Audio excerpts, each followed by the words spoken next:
بسم اللہ الرحمن الرحیم۔ اردو گیٹ وے کے معزز ناظرین کی خدمت میں السلام علیکم ورحمۃ اللہ۔ ناظرین کرام، جیسا کہ آپ جانتے ہوں گے کہ مولانا فضل الرحمان نے آج اسلام آباد میں 2 ہفتوں سے جاری جو ان کا نام نہاد آزادی مارچ یا دھرنا تھا اس کو ختم کرنے کا اعلان کر دیا ہے، اور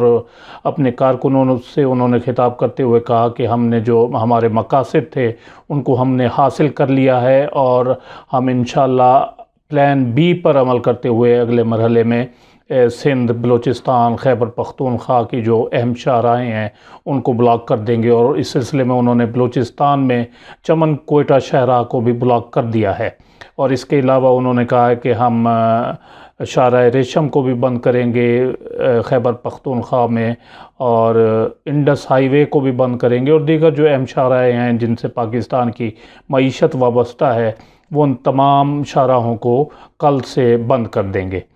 تو اس سلسلے میں گزارش یہ ہے کہ انہوں نے اپنے کارکنوں سے خطاب کرتے ہوئے کہا کہ انہوں نے تمام مطلوبہ مقاصد حاصل کر لیے ہیں۔ مقصد کیا تھا ان کا اس دھرنا دینے کا؟ انہوں نے واضح طور پہ اعلان کر رکھا تھا کہ ہم استعفیٰ لیے بغیر جہاں سے نہیں اٹھیں گے،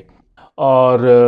اس کے علاوہ انہوں نے کہا کہ عمران خان سے استعفیٰ لینے کے بعد اسمبلیاں جو ہے وہ ڈیزالو کی جائیں، ختم کی جائیں، اور الیکشن جو ہے نئے سرے سے کرائے جائیں، کیونکہ پورے ملک میں الیکشن میں دھاندلی ہوئی تھی، تو اس دھاندلی کا ازالہ یہ ہے کہ نئے سرے سے الیکشن یہ کرائے جائیں، اور یہ جو غیر قانونی اور غیر اخلاقی حکومت ہے ان کی نظر میں اس کو ختم کیا جائے۔ تو آپ ناظرین دیکھ سکتے ہیں، ملاحظہ کر سکتے ہیں، محسوس کر سکتے ہیں کہ کس مقصد میں 1 انچ بھی انہوں نے کوئی کامیابی حاصل کی ہو، تو یہ کس منہ سے اپنے کارکنوں کو ورغلا رہے ہیں، کہہ رہے ہیں کہ ہم نے اپنے مقاصد جو ہیں وہ حاصل کر لیے ہیں اور اب ہم پلان بی کی طرف بڑھنے جا رہے ہیں۔ تو اس کا مقصد تو واضح طور پر یہ ہے کہ پلان اے میں یہ مکمل طور پر ناکام ہو چکے ہیں، اور اب یہ پلان بی جو ہے ان کو اہم جو پاکستان کی شاہراہیں ہیں ان کو بند کرنے کا،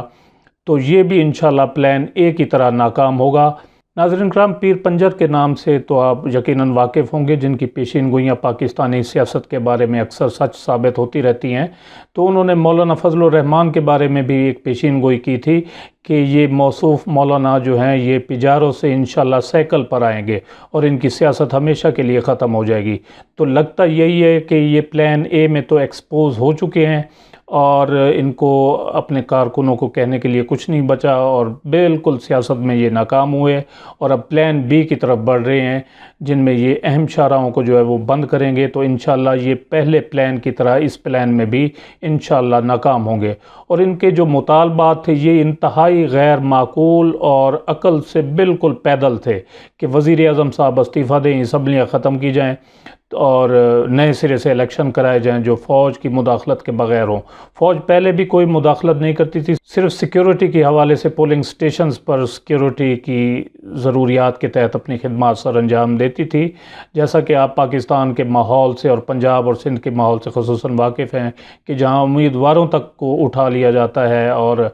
مخالف کے پولنگ ایجنٹس کو پولنگ سٹیشن میں گھسنے نہیں دیا جاتا۔ تو یہ صرف فوج ہی ہوتی ہے جو اس قسم کی جو رکاوٹیں ان کو دور کرتی ہے۔ مولانا فضل الرحمان کے خلاف احتجاج کا تو پہلے ہی کوئی جواز نہیں تھا، وہ پہلے دن سے ہی انتشار پھیلانے کے منصوبے بنا رہے تھے، اور ڈے 1 سے الیکشن کے بعد انہوں نے یہ جو پروگرام اپنا شروع کر دیا تھا، کبھی اے پی سی بلا رہے ہیں اور کبھی کچھ کر رہے ہیں، تو ایک پل بھی ان کو چین نہیں تھا۔ ان کو حلقے کی عوام نے تو پہلے ہی مسترد کر دیا تھا، اور ان کو شکست ہوئی، اور اب ان کا دھرنا بھی جو ہے وہ ناکام ہو گیا۔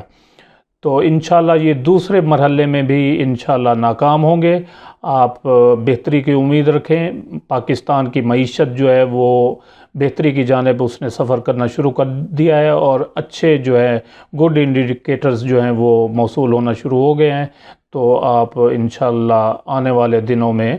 بہتری انشاءاللہ محسوس کریں گے۔ تو یہ تھی آج کی ویڈیو، امید ہے آپ کو پسند آئی ہوگی، جسے لائک اور شیئر کرنا نہ بھولیں، اور اپنا قیمتی وقت دینے کا بہت بہت شکریہ۔